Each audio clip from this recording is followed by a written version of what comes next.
In our mind, I think that's a huge obstacle. One of the questions that I ask both myself and I encourage others to is, when something comes up and you're like, this is the only way that we can do it, or this is the only like treatment protocol, or this is the only like strategy for it, just ask yourself, like, why not? What if it was somehow different? What if the results were different? What would that mean?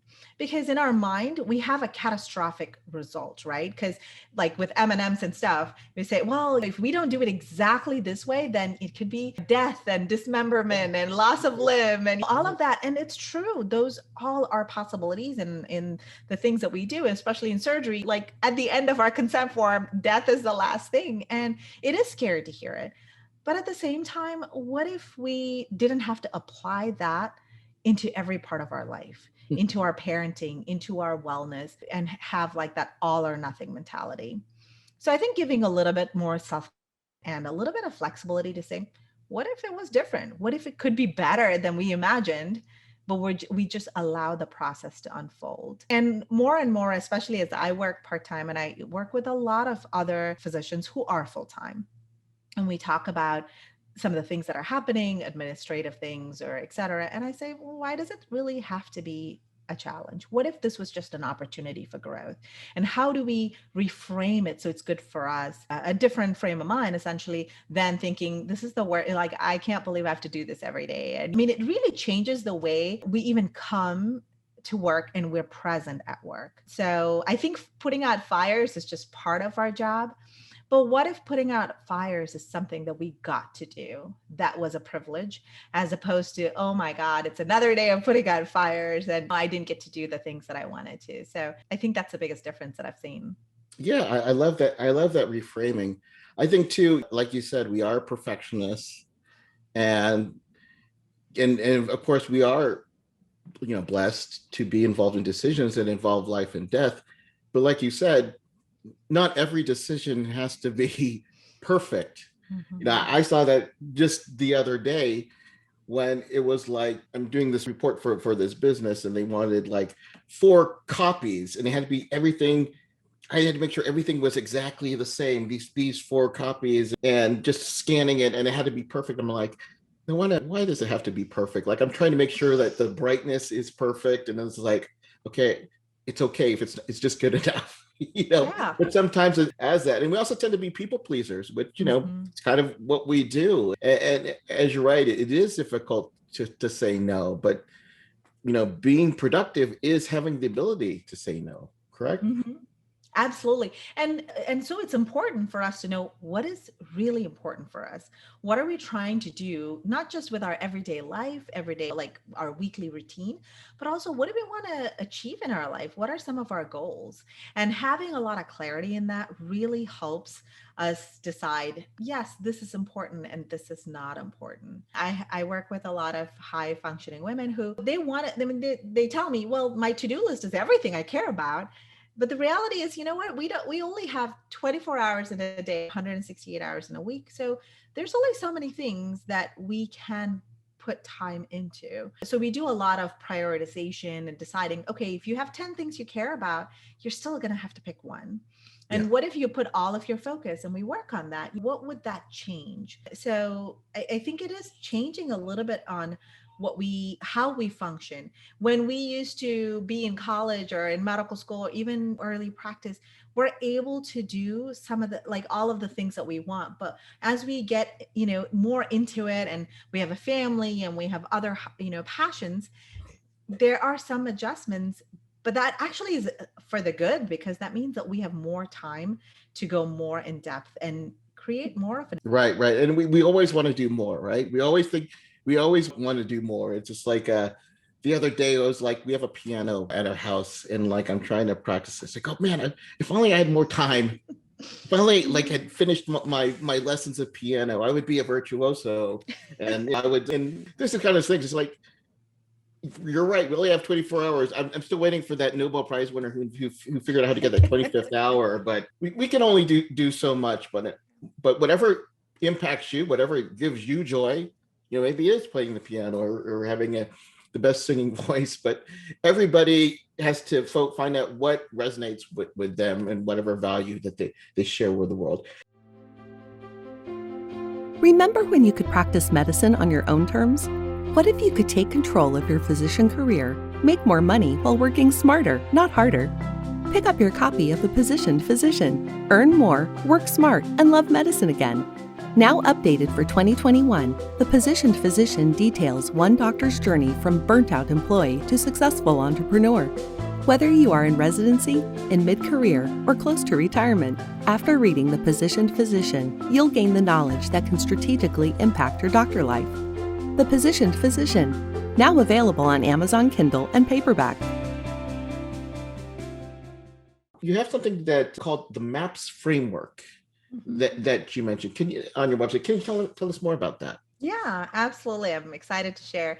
So as I was putting together the elements of success, if you will, things that I have noticed, not just in myself, but in others. As I mentioned earlier, I'm an avid reader, and I've read all of the Habits books and just really exploring what is it really about things such as mindfulness and productivity that can give us a framework that we can really, it applies to everybody. It's hard to find something that really applies to everyone, right? Because sometimes things work for one person, but not for another. And what I've noticed with this framework is that it's actually applicable to everybody that I've spoken to.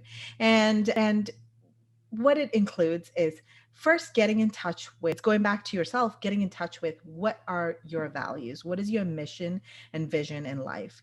And for that, it includes different mindfulness activities. Sometimes I've done like mindfulness journaling as well as mindfulness meditation. So with those activities, we get in touch with really what is our subconscious? Can we bring that into consciousness and connect to what is our true purpose in life? What do we want to achieve? And then from that space of deep connectedness, we explore what are our thoughts? Are there thoughts that are telling us what we call limiting beliefs that are kind of keeping us stuck or overwhelmed, that are keeping us where we don't want to be? And from, again, understanding our thoughts and thinking about what are things that are keeping us stuck, then going to the next step, which for me is habit building. So we have only so much willpower and motivation, all of us. Okay. And at some point we can say, oh, I want to eat healthy and I want to work out and I want to wake up in the morning or spend time with family and all of the things that we want to do. It ultimately boils down to building healthy habits that you want to have, that you consciously design, create, and build into your day. And I call them nano habits. They're little steps that you take.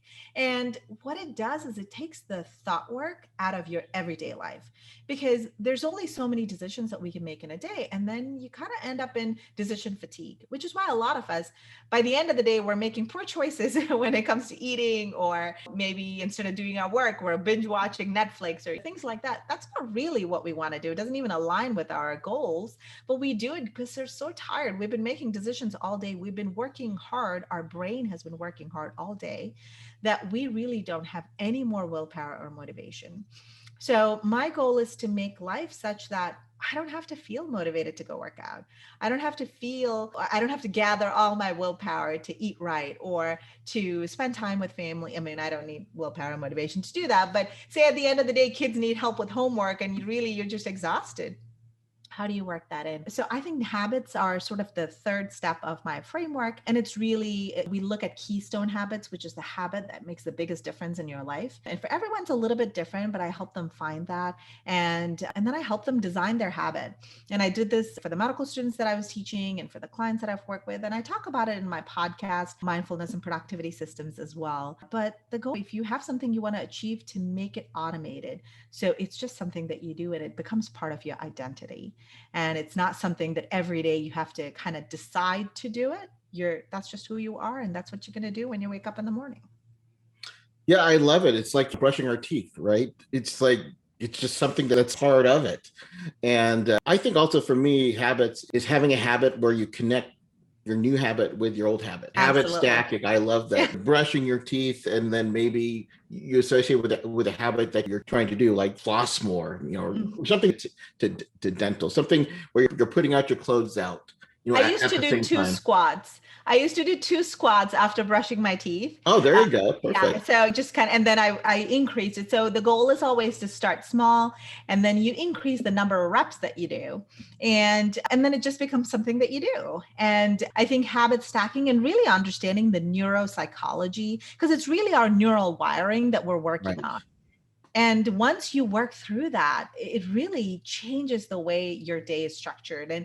And the things that maybe you used to struggle with or that used to be really a conscious decision becomes automated.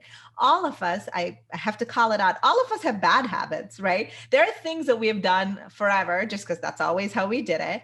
So why not use our own neuropsychology and create the habits that we want to see? And this also works if there are bad habits that you want to break down. But yeah, I think habits really have been a life changer for my productivity in making my day easier. But there's lots of data out there, as you so much with BJ Fogg. He does behavioral psychology at Stanford, and James Clear wrote the Atomic Habits. And Love it. Yep. if anyone's interested to know more about brain, like the neurology behind habits, the best book is The Power of Habits by Charles Duhigg. So all of these really helps us understand that this is not something we have no control over. We get to choose how we want to do it. Yeah. I love it. I'm just curious, when you're tracking habits, are you using like a planner, or do you just kind of remember it, or you write things down? What's worked for you, or what's worked for your clients? So typically, I think that going off the top of your head, it's not as effective, because what we're trying to do is, as you mentioned earlier, you have a beginning event, so you can stack it to something that is already happening. And then you have the habit that you're trying to cultivate, and then you need a transition. So when you're doing that, it's really nice for your brain to have that anchor point and the ending point. So typically I have people do a time calendar, a timesheet, and most people use their calendar, but there are other, like you can use Excel, there are other apps to do that. And then once we do that and we look at how they're already spending their time, what are they doing, and where do they want to put their new habit? And then we physically put it in their calendar. So it is something that will come up as a reminder for them. And a lot of times habit stacking is the most effective way to start a new habit, but there are other techniques as well. And I recommend, I mean, there are apps that can do this, even free apps, but I recommend having a planner, or I have a habit tracker sheet that I share. Yeah. And what I love about it, really putting pen to paper, I think creates a way for our brain to think about it very differently, and seeing it right in front of you. Okay, you've got check marks and you don't want to have a missed day. So I think that actually doing it as a habit tracker, either in an app, on your calendar, or on a piece of paper, on a sheet. I'm a very pen and paper person too, but then I do transfer it over to electronics. It reminds me of the famous habit tracker that a lot of people reference was with the comedian Jerry Seinfeld, where he had to write every day when he was still a struggling comedian, but he forced himself to come up with a joke every single day of the year. And eventually those habits, right, that becomes your road to success. And, absolutely. And, whether it's losing weight, you want to exercise more regularly, if you get those X's, and there's like 3 X's for the month, you know what you need to work on, for sure. Absolutely. So this has been a great call. Your website is Serenity Wellness MD, but you're telling me you have something to offer to our listeners if they want to learn more about what you do? Yeah, so I have actually put together in a PDF just to make it easier for people who are not directly working with me. So the 3 steps to your best productive week. And you can go to serenitywellnessmd.com/productive week and download that. And it comes with a meditation as well as guided exercises to help you figure out how things are going and how you can actually design your productive week for the next week. And this is something that I've been doing on a weekly basis for the last 5 to 6 years, and has changed the way I have really viewed productivity, because it builds awareness on what has happened. It also builds a lot of gratitude on all the things that you've accomplished. And then, of course, being able to design something that is going to be productive for the next week ongoing. So I think that would be a great thing for people who are kind of looking to tweak their productivity and take it to the next level to try.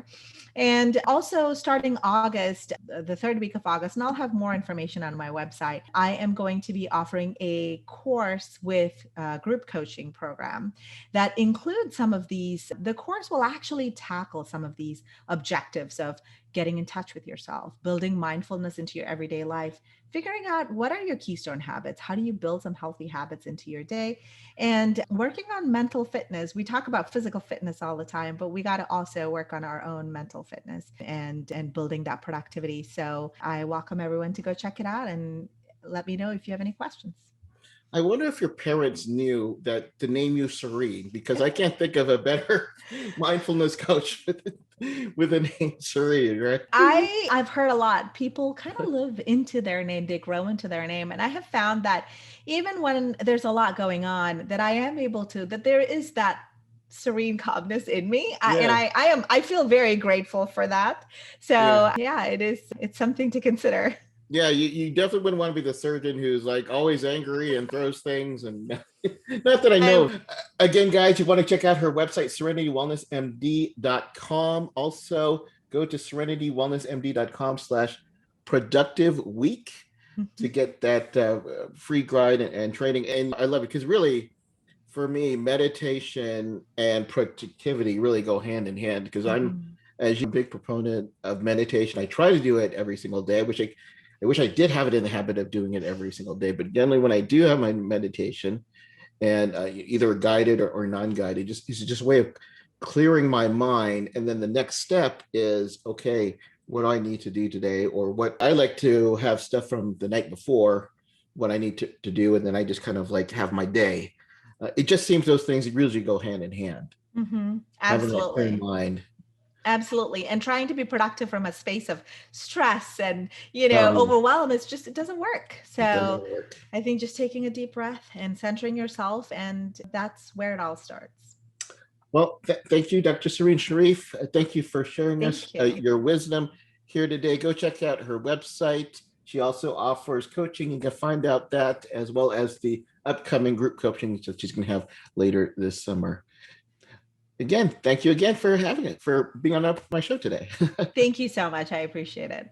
And thanks to you guys. Thanks for listening. Whatever you do, mindfulness, productivity has to be ingrained. If you're an entrepreneur or if you're working for somebody else, you're just gonna have a better life. But don't just research about it or read about it. Actively implement it. Keep moving forward. Hey, Dr. Mike Lumeng with Bootstrap MD. Thanks for listening to the program. I hope you enjoyed it. If you did, I encourage you to go and please leave and rate or review this podcast to wherever you're listening to it. It really helps me out, and it really helps me spread the benefits of physician entrepreneurship. Really appreciate it, and thanks again for listening.